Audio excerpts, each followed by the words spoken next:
আজকে আমরা কোরআন এবং হাদিস থেকে জানবো যে মৃত মানুষ দেখতে পায় কি পায় না, শুনতে পায় কি পায় না। জোরে বলেন ইনশাআল্লাহ। মৃতরা কিভাবে দেখে এবং শোনে? অনেকে আমাদের কাছে জানতে চায় যে হুজুর, আমাদের কেউ যখন মারা যায় তারা কি আমাদেরকে শুনতে পায়, তারা কি আমাদেরকে দেখতে পায়? This is the question a lot of people they have asked me. মনে করেন আপনার আব্বা মারা গিয়েছে, আপনার আব্বার ডেড বডি আপনার সামনে রাখা আছে, আপনি ভাবতেছেন যে আব্বা আমাকে শুনছে, আমাকে দেখছে, আপনি চিল্লাচ্ছেন, কথা বলছেন, আব্বাকে আপনি অনেক কিছু শুনতে চাচ্ছেন। আসলে কি আব্বা শুনতে পাচ্ছে কিনা, আপনার আম্মা শুনতে পাচ্ছে কিনা? That is the question. আজকে আমরা কোরআন এবং হাদিস থেকে জানবো যে মৃত মানুষ দেখতে পায় কি পায় না, শুনতে পায় কি পায় না। জোরে বলেন ইনশাআল্লাহ। কোরআনে আল্লাহ তাআলা বলেছেন, ওয়ালা তাকুলু লিমান ইউকতালু ফি সাবিলিল্লাহি আমওয়াত বাল আহইয়াউ ওয়ালাকিন লা তাশউরুন। তুমি তাদেরকে মৃত বলো না যারা আল্লাহর রাস্তায় শহীদ হয়েছে, আল্লাহর রাস্তায় জিহাদ করে শহীদ হয়েছে, তাদেরকে তোমরা মৃত ডেকো না, তারা জীবিত আছে, বাট বেশিরভাগ মানুষ জানে না। অপর আয়াতে আল্লাহ তাআলা বলেছেন, লিকুল্লি উম্মাতিন আজাল ইযা জাআ আজালুহুম ফালা ইস্তাখিরুনা সাআ ওয়া লা ইস্তাকদিমুন। In this world everyone has a specific time for death. Everyone has a specific time. When the time will come, it will never ever late. প্রত্যেকটা মানুষের জন্য একটা নির্ধারিত সময় আছে, যখন সময়টা চলে আসবে এক মুহূর্ত আগেও হবে না, এক মুহূর্ত পরেও। তাহলে বোঝা গেল মৃত্যু অনিবার্য, কিন্তু কখন আসবে এটা আমরা কেউ জানি না। এখন কথা হচ্ছে, এই যে মৃত্যু যেহেতু আমাদের সবাইকে বরণ করতেই হবে, এই মৃত্যুর পরে একটা জগৎ আছে, জগৎটাকে বলা হয় পরকালের জগৎ। তবে যখন মানুষ মারা যায় তাই কবরস্থ করা হয়। কবরস্থ যখন করা হয় তখন তার যে জীবনটা শুরু হয় এটাকে বলা হয় হায়াতে বারজাখ। এটাকে বলা হয় কি?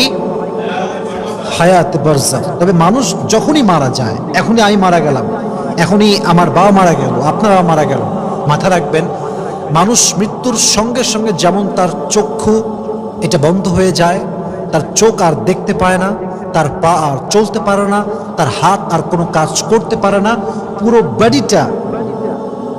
বডিটা এটা কোনো কাজের থাকে না, এটা কোনো শক্তি থাকে না, এটার কোনো পাওয়ার থাকে না। Exactly to the same way মানুষের শ্রবণ শক্তিও লোপ পায়, শ্রবণ শক্তি থাকে না। এই জন্য আল্লাহ তাআলা বলছেন, ইন্নাল্লাহা ইউসমিউ মান ইয়াশা ওয়া মা আনতা বিমুসমিইন মান ফিল কুবুর।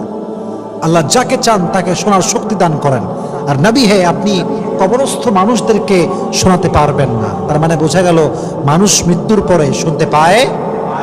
অপরাধে আল্লাহ তাআলা বলছেন, ইন্নাকা লা তুসমিউল মাউতা।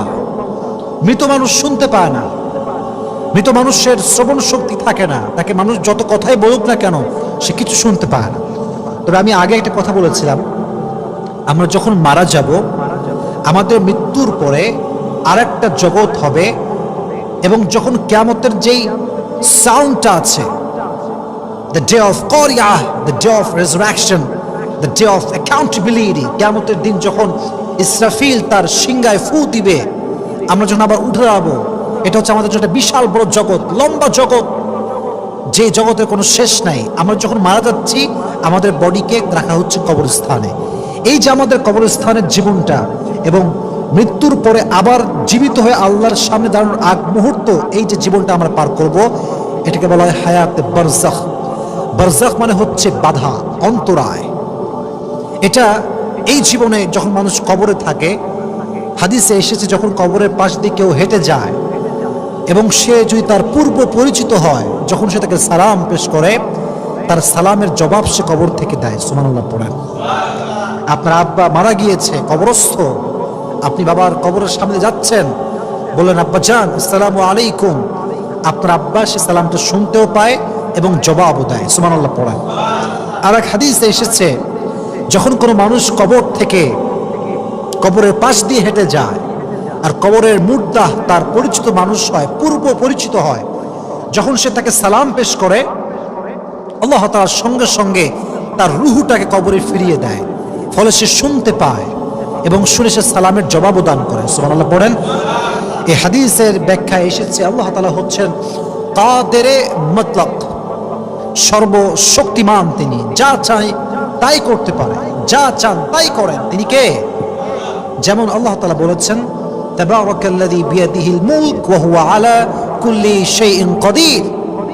সমস্ত প্রশংসা ওই সত্তার জন্য যিনি পুরো পৃথিবীর মালিক, যার হাতে পুরো পৃথিবীর রাজত্ব। and he is capable to do anything in the world। তিনি যা চায় তা করতে পারেন। যেহেতু আল্লাহ তাআলা মানুষকে জীবন্ত অবস্থায় শোনার শক্তি দিয়েছিলেন, মৃত্যুর পরে তার রূহকে আবার ফিরিয়ে দিয়ে সাময়িক শক্তি দেওয়ার যে শক্তি, এটা আল্লাহর আছে না নাই? তবে হাদিসে এসেছে, মৃত মানুষের কবর যখন কেউ জিয়ারত করতে যায়, আল্লাহ মৃত ব্যক্তির কবরে রহমত নাজিল করে। সুবহানাল্লাহ পড়েন। যত বেশি পারেন কবর জিয়ারত করবেন, নিজের মৃত্যুর কথা স্মরণ হবে, পাশাপাশি আপনি যার জন্য জিয়ারত করছেন তার কবরে আল্লাহ তাআলা সাকিনা, তার কবরে আল্লাহ তাআলা রহমত নাজিল করবে, রহমত বর্ষণ করবে। সুবহানাল্লাহ পড়েন। এর কারণটা হচ্ছে, আমরা যখন কারো কবর জিয়ারত করতে যাই, আমাদের মেইন পারপাস থাকে যে আমরা তার মাগফিরাত কামনা করি, আমরা তার জন্য দোয়া করি যে আল্লাহ তুমি তাকে আযাব থেকে বাঁচাও, তার গুনাহকে মাফ করে দাও, তার সমস্ত অন্যায়কে তুমি মাফ করে দাও। তাহলে বোঝা গেল মৃত্যুর পরে যখন মানুষ কবরে রাখা হয়, যদি আত্মীয় স্বজন বেশি বেশি কবরে আসে, তার কবরের রহমত বর্ষণ আছে না নাই? আমরা বেশি বেশি কবর জিয়ারত করবো, সকলে বলেন ইনশাআল্লাহ। তাহলে বোঝা গেল মৃত মানুষ শুনতে পায় না, দেখতেও পায় না, বাট হায়াত বারজাখের যে জীবনটা, এই জীবন যখন সে কবরে থাকে, যখন তার পূর্ব পরিচিত কেউ কবরের পাশ দিয়ে হেঁটে যায়, তাকে সালাম পেশ করে, তখন তার সালামের জবাব দেওয়ার জন্য আল্লাহ তাআলা তার রূহটাকে আবারও কবরে ফিরিয়ে দেয় তার বডির ভেতরে। ফলে সে সালাম শুনতেও পায়, আবার জবাব দান করে। সুবহানাল্লাহ পড়েন। তাহলে সারাংশ বোঝা গেল, মানুষ মূলত মৃত্যুর সঙ্গে সঙ্গে তার সমস্ত কিছু লোপ পায়, পুরো বডির শক্তি একদম এটা আর অ্যাক্টিভ থাকে না, এটা দিয়ে আর কোনো কাজ হয় না, হাত নড়ে না, চোখ দিয়ে দেখে না, পা দিয়ে চলতে পারে না, সব অকেজো হয়ে যায়। তবে যখন তার হায়াতে বারজাখের জীবনে সে থাকে, তার কবরের পাশ দিয়ে কেউ হেঁটে গেলে সালাম পেশ করলে সে সালামটা শুনতে পায় এবং জবাবও দেয়। সুবহানাল্লাহ পড়েন।